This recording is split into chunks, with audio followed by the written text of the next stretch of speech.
E-commerce Simplified by ScaleUp. Hello and welcome everyone to eComm Simplified by ScaleUp. Today we have a very special guest with us, Kevin Miller. Kevin Miller is a truly exceptional founder, co-founder, and CEO with his own meticulously laid out social media channels. Congratulations on yet another first with GRO. With your motivation, presence, and scaling up energy, you're truly shattering records. For our audiences today, we will be talking about and with Kevin, who is a firm believer in growing and the company's co founder and CEO as well. Let's find out what are his ideas on different types of revenue, how they affect your style and approach, where social media stands, and so much more because right now here is a pool of excellence with us. So, hi Kevin, how are things going with you right now? And how did you find your e commerce experience in this year? Well, first of all, thank you for having me on the podcast. I'm super excited to be here. Things are going very well right now. With regards to my e-commerce experience in 2022, it's been far different than my experience in 2020 or 2021. As everyone knows who's listening, the economic condition has changed drastically in the last 6 months, so it's forced us to adapt to a different way of working, being more ruthless on expenses as a digital marketing agency. Historically, our core competency has been search engine optimization, and that served us really well in 2020 and 2021. But what we've learned is that that's more of a nice to have versus a need to have when it comes to marketing spend. And so we've launched other services to become a full service agency. So now we offer Facebook ads, Instagram, TikTok, Google ads, influencer marketing, and email marketing to be able to round out, our service offering so that our clients who have done SEO for 2 years and done really well, they can now move their budget to other locations. And so that's been what we've been working on in 2022. And it's taken a lot of hard work and it's been tough, but we've been able to do it. Wow, okay, that's amazing. So, what do you feel about the upcoming year and its various possibilities on e commerce and DTC brands in particular? Well, I think that the D2C brands that don't have high lifetime value and don't have a high repeat customer base won't exist anymore. Unfortunately, I think that they will go out of business. I think the ones that are subscription only or have a very either 50 or 60% of their revenue recurring through subscriptions are going to continue to do very well. What we saw with the changes with Facebook during iOS 14 was that it just, in a nutshell, it takes you show ads to more people to get the same purchase that you otherwise would have gotten a year prior. And so in order to afford that, you've got to have strong recurring revenue. So that's kind of what I expect to see in 2023, but I don't expect it to be as bad as maybe some other people do. What we saw with Black Friday and Cyber Monday were record revenue numbers across the board in the whole ecosystem. Okay, that's awesome.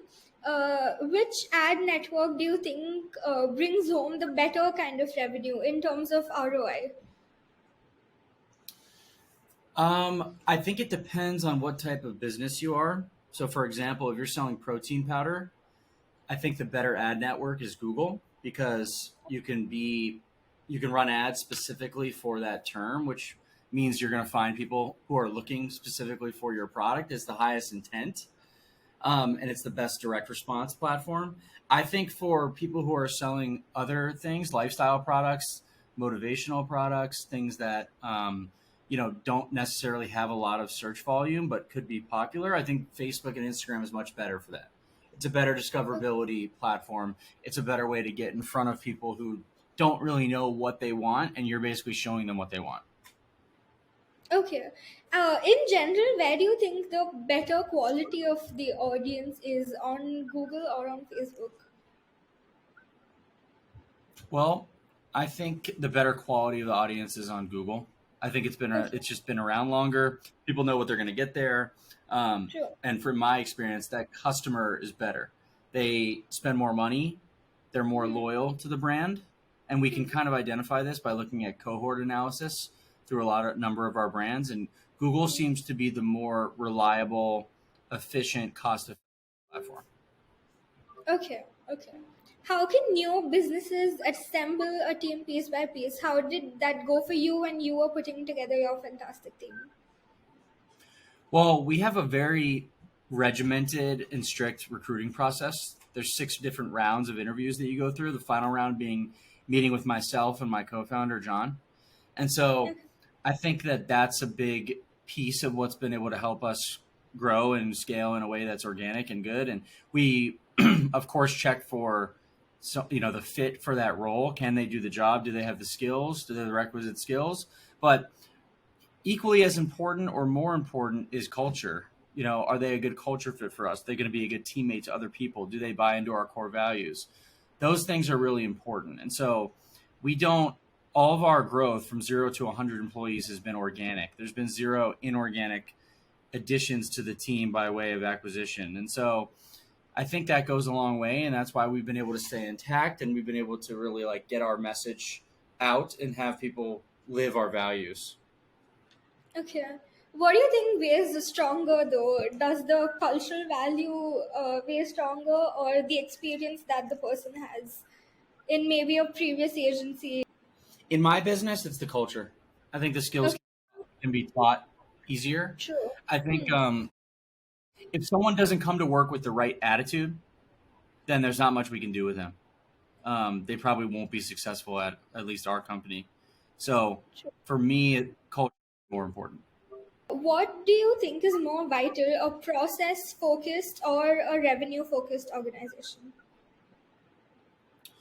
Well, it's an interesting question. I think I have to say a revenue focused organization, because I don't take for granted that businesses need to make revenue and stay profitable in order to keep existing. So you can have great processes, but if you're not bringing money in, there is no process to execute because there is no business. So I often tell my team that, we need to close new business by any means necessary. We need to retain customers by any means necessary, and do a good job for them and make them feel like they're valued and they're getting good return on their investment. Because we could have all the SOPs and the processes in the world, but if there's no clients to work to execute those on, then they're useless. And so that's how I think about that. Do you think Facebook ads even work anymore? Because recently there's been a huge build up on this aspect. So what are your thoughts about it? I think they absolutely still work. No question about it. I'm seeing it with all of our brands. They're still spending on Facebook. It hasn't changed. They may be spending a little bit less because, maybe 2 years ago they put in $1 and they were able to get $6 or $7 out with regards to return on investment. So like a 6x ROAS. Now it's probably closer to 2.5, or 2 or 3. And so people are still using it. I mean, there's really only 2 prominent platforms for digital advertising, which is Google and Facebook. And extensions of that are YouTube and Instagram, of course. But there's really not many other networks that are able to convert customers into, convert users into paying customers. The only other one that I can think of that's really catching up and picking up steam is TikTok. We're not seeing any success with Twitter ads. We're not seeing any success with Snapchat ads or Reddit. So it's really, those are the bottom 3, and the top 3 would be Facebook, Google, and TikTok. What would you do if you won $1 million tomorrow to expand your e-commerce empire? That's a great question. I would just use the money to hire. That's it. We have other services that we want to launch, which would be conversion rate optimization and some skills around data analytics. And I would go try to find those people and hire them, and just give our team more resources to do great work for our clients. I'd also hire more salespeople to bring in more leads and more closed, won business. But that's all that would be needed. That would be the best use of the $1 million, I think. What, in your opinion, are the major advantages and disadvantages of relying heavily on organic revenue, and how one should spend it further? Well, the major advantage is that if you rely on organic revenue, you're able to be profitable much easier. You're able to make money over time without expending money on ads. It's the best type of business you can possibly have. So for example, I have a website called thewordcounter.com that I started when I founded GRO 3 years ago. And now it does about $10,000 a month in revenue from ads. And that's all from organic search. It's recurring There's no ads, there's no costs, there's no expenses. So that's like the gift that keeps on giving, because if you rank well, you're going to continue to rank well for a number of a period of time. The downside is that you can't scale that up. I can't make that. I can't get that from 10 to 50,000. That's what ads would be able to do for me. And so I think that's the big difference, is that the downside would be it takes a long time. So if you have a brand and you raise money, you need to show growth quickly. SEO is typically not going to be your first option, your first growth lever, because it takes so long. You need to have a business that can be around for 5 or 10 years. And so that's the limitation. But if you can get your business to be predominantly, reliant on organic revenue, it's just more reliable. It's going to be valued higher because you're not dependent on changes that Facebook and Google may make, because those are completely out of your control. So if those are platforms that you're heavily dependent on, then it exposes business risks that really can't be remedied. What do you think is more important, social media marketing or SEO? For any new brand, for example. I think SEO is more important than social media marketing for any new brand, primarily because when you Google the brand name of the new company, you want to be able to find articles that are really high value, that tell a good story, that instill confidence so that people want to buy the product. And I think that is really, really critical. So to get that done first is probably where I would spend my time if I was starting a brand from scratch today. And then I would move on to social media marketing after that. But SEO, like I said, because of how long it takes, that's the best place to start. And that's what's going to make people trust your brand. And for a new brand, nothing matters other than trust. True. What is the most recent misleading trend you have encountered around business or e-commerce in general? I think that the most misleading trend in digital marketing for e-commerce, like D2C businesses, is that if you get a big influencer or a big celebrity to endorse your brand, your sales are going to explode. That's something that I have not seen. What I have seen are very smart, efficient D2C companies that create a network of micro influencers, people that have, rather than having one influencer that has 1 million followers, I've seen people who have 100 influencers that have 10,000 followers. And that's become way more powerful for their business than one. So there's some businesses that they found the company with one person, the other person is a celebrity, and they're banking that celebrity's firepower on social media is going to be able to carry all the brand sales.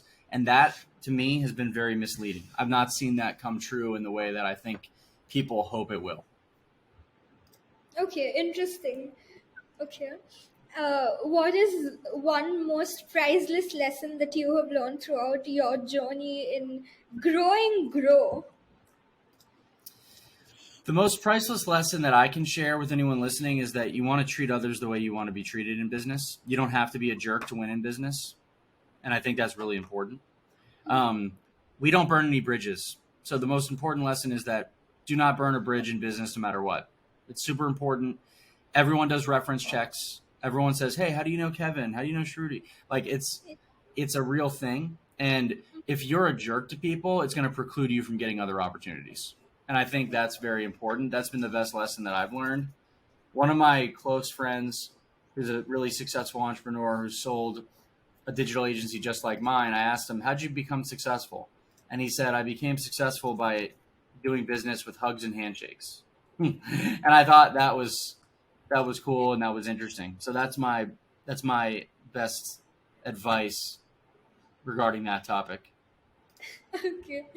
And do you have any additional message for any our viewers? Well, I think that, what I just want to say is one of the other best thing that I've learned in business that I think could be helpful to people listening is if you don't know how to do something, find someone else who's done it and ask them how they did it. That's really worked out well for me. It sounds super simple, but if someone else has bought a insurance policy that you're not sure how it works, life insurance, for example, go find someone who has, ask them how they did it.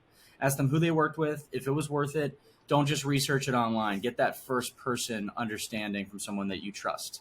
They're going to often save you a lot of time, a lot of money, and prevent you from making the wrong decision. And that has served me very well. That's been a core tenet of how we've been able to grow so fast. Okay, interesting. I'm sure this would have given our viewers a lot of insight. Very glad to be here with you. Thank you for the opportunity. Thank you so much for joining us, and we hope to see more of you on your social media. And this is going to be amazing for our viewers as well. Thank you so much.